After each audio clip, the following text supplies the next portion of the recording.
Ha? Pasok pa?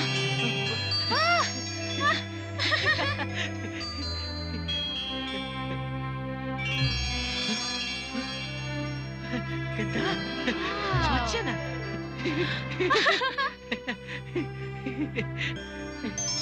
Uy, siguro tsaka TV.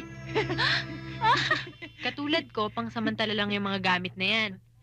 Pagdating ng 12:00 ng hating gabi, mawawala ang lahat ng yan hanggang sa kinabukasan. Ganun? Oh, may tao yata. Buksan mo.